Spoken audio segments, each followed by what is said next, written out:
السلام علیکم ورحمۃ اللہ وبرکاتہ۔ ناظرین و سامعین، امید ہے کہ آپ حضرات خیریت سے ہوں گے۔ جمعے کے دن ایک ایسا وقت ہے جس میں دعا ضرور قبول ہوتی ہے۔ کیا یہ بات درست ہے؟ اور اگر وہ وقت دعا کی قبولیت کا ہے تو وہ کون سا وقت ہے، کون سی گھڑی ہے؟ اس سلسلے میں آپ حضرات کے سامنے دو فتاوے پیش کروں گا، ایک ام المدارس دارالعلوم دیوبند کا فتویٰ اور دوسرا جامعہ اسلامیہ علامہ محمد یوسف بنوری ٹاؤن کا فتویٰ۔ دونوں فتوے آپ حضرات مکمل سماعت فرمائیں، تبھی آپ حضرات کو پوری بات سمجھ میں آئے گی۔ اس سے پہلے آپ سے گزارش ہے کہ اگر آپ نے چینل کو سبسکرائب نہ کیا ہو تو چینل کو سبسکرائب بھی کر دیں اور ویڈیو سننے کے بعد دوسروں تک شیئر بھی کر دیں۔ جامعہ سے کسی نے سوال کیا، جمعے کے دن ایک گھڑی قبولیت کی ہے تو ہمیں دعا کیسی مانگنی چاہیے؟ مثلا ہمیں اپنی دعا کا ورد کیسا کرنا چاہیے؟ جواب: متعدد صحیح احادیث میں جمعے کے دن قبولیت دعا کی گھڑی کا ذکر آیا ہے۔ اس وقت کوئی بھی مسلمان اگر اللہ تعالیٰ سے دعا کرتا ہے تو اللہ تعالیٰ اس کی دعا قبول فرماتے ہیں۔ البتہ اس گھڑی کے تعین کے متعلق مختلف اقوال ہیں اور مشہور قول دو ہیں۔ پہلا قول ہے کہ یہ گھڑی عصر اور مغرب کے درمیان رہتی ہے، اور دوسرا قول یہ ہے کہ یہ گھڑی امام کے منبر پر بیٹھنے سے لے کر نماز کے ختم ہونے تک رہتی ہے۔ ان میں سے پہلا قول راجح ہے۔ یہی وجہ ہے کہ ہمارے بہت سے اسلاف جمعے کے دن عصر سے مغرب تک دعاؤں میں مشغول رہتے تھے اور مغرب سے کچھ پہلے دعا کا اہتمام فرماتے تھے۔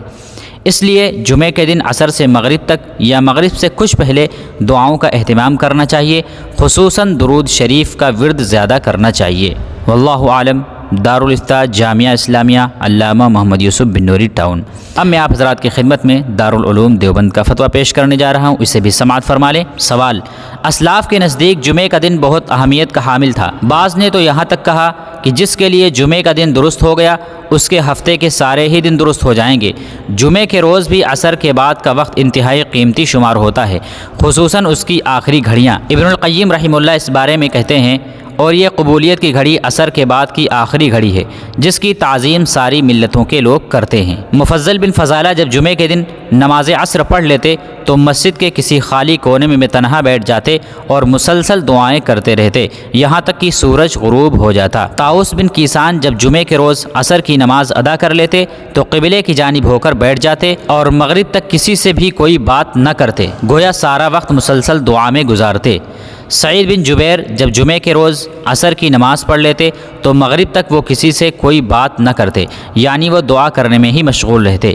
صالحین میں سے کسی کا کہنا ہے کہ میں نے اللہ سبحانہ و تعالیٰ سے جمعے کی عصر اور مغرب کے درمیان جو بھی دعا کی اللہ سبحانہ و تعالیٰ نے اسے قبولیت سے نوازا، حتیٰ کہ مجھے اپنے رب سے حیا آنے لگی۔ ابن عساکر نے اپنی کتاب میں ذکر کیا ہے کہ سلط بن بسطام بینائی سے محروم ہو گئے تو ان کے بھائی ان کے لیے جمعے کے دن عصر کے وقت دعائیں کرنے بیٹھ گئے، پھر مغرب سے پہلے انہیں ایک چھینک آئی جس کے بعد ان کی بینائی لوٹ آئی۔ تاریخ دمشق۔ کیا یہ روایات درست ہیں؟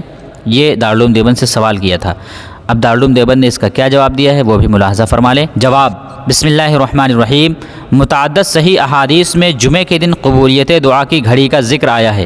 اس وقت کوئی بھی مسلمان اگر اللہ تعالیٰ سے دعا کرتا ہے تو اللہ تعالیٰ اس کی دعا قبول فرماتے ہیں۔ البتہ اس گھڑی کے متعلق مختلف اقوال ہیں اور مشہور دو قول ہیں، اور ان دونوں میں بھی راجح قول یہ ہے کہ یہ گھڑی عصر اور مغرب کے درمیان رہتی ہے، اور بعض نے فرمایا کہ یہ گھڑی غروب آفتاب سے کچھ پہلے ہوتی ہے۔ اس لیے بہت سے سلف صالحین جمعے کے دن عصر سے مغرب تک دعاؤں میں مشغول رہتے تھے اور بعض مغرب سے کچھ پہلے دعا کا اہتمام فرماتے تھے۔ آپ نے اس سلسلے میں جو مختلف باحوالہ اقوال اور واقعات نقل فرما رہے ہیں ان میں کچھ استبعاد نہیں، میں نے اکثر اقوال کی مراجعات کی ہے اور انہیں صحیح پایا ہے۔ اس لیے جمعے کے دن عصر سے مغرب تک یا مغرب سے کچھ پہلے دعاؤں کا اہتمام کرنا چاہیے۔ البتہ ہر شخص انفرادی طور پر دعا کا اہتمام کرے، اجتماعی دعا کا اہتمام بالکل نہ کیا جائے، کیونکہ اس موقع پر اجتماعی دعا ثابت نہیں اور شدہ یہ چیز آئندہ بدعت ہو جائے گی، اس لیے اس سے احتراز چاہیے۔ واللہ تعالی عالم۔ دارالفتاح دارالعلوم دیوبند۔ تو ناظرین اکرام، امید ہے کہ آپ حضرات کو یہ مسئلہ واضح طور پر سمجھ میں آ گیا ہوگا۔ آپ حضرات اس ویڈیو کو دوسروں تک شیئر بھی کریں۔ جزاک اللہ خیر۔ السلام علیکم ورحمۃ اللہ وبرکاتہ۔